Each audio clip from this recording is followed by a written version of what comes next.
What's up, guys? Your agent Tyler Wehrung here, and today we're going to be talking about the tax implications of using a HELOC, a home equity line of credit. Now, I got questions on a couple of my other videos because I think you guys know by now I'm a big proponent of the HELOC and I use them all the time. So someone reached out and said, how do you handle all the tax implications of using the HELOC? So before we jump into that, I just want to point out a quick disclaimer. I am not a CPA. This is not specific financial or tax advice. Always reach out to your own professional before making your own decision. But guys, I've used these enough to be confident sharing this information with you guys. So since you now likely have access to, $50, $100, or even more $1,000, your brain is typically associated to, I received this amount of money, I should be expecting to pay taxes on this. Anybody in the business or, financial space, you always have to consider the tax implications before making a decision because sometimes they can be robust. So with a HELOC, however, you don't actually pay taxes as receiving this money as income. So think about it like the example of when you actually went out to purchase your home. Let's say you bought it for $200,000 and you put $20,000 down. So the bank brought the other $180,000 that you owe back to them. It's a loan that you owe back. So you wouldn't pay taxes on that $180,000 because it is in the form of a loan and you didn't actually receive the liquid funds to do that. They went straight to the financial institution. A HELOC is the same way. Since you have to pay that money back, it's considered a loan and you don't pay income tax on that $50,000 even if you pulled it out and it hit your checking account. So generally speaking, and in my experience, you don't pay any taxes on funds that you receive via a home equity line of credit. But that's not even the best part. The best part is, let's say you go out and use this $50,000 like we talk about in other videos. You go out and find you a flip opportunity. You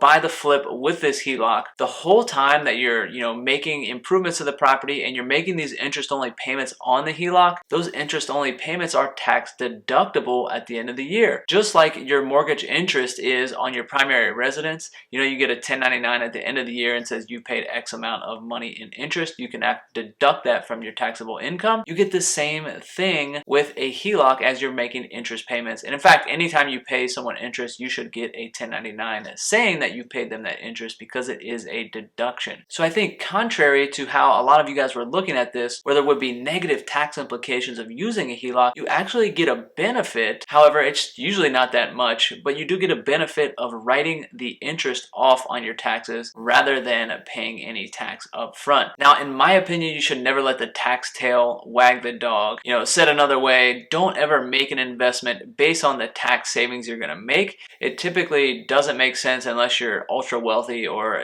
have a super high income. I know some folks do go out and buy deals just based off the tax savings, but for most people, this isn't a big reason why you should or should not get into an investment. But if you're using a HELOC, I just want you to be aware that it isn't going to negatively impact you on your taxes. But guys, again, this is general advice based on my personal experience and the conversations I've had with others that I know have killed it with this strategy. So I hope that was helpful just to give you an idea and hopefully clear up some misconceptions about any negative tax implications that may be associated to the HELOC. So guys, if you did get anything of value here, please hit that like button. If you're not already subscribed, please do that as well. I'd be eternally grateful. We talk all things HELOC, real estate finance in general. So hit the bell if you want to be notified on the next video. But my name is Tyler Wehrung and we'll catch you next time.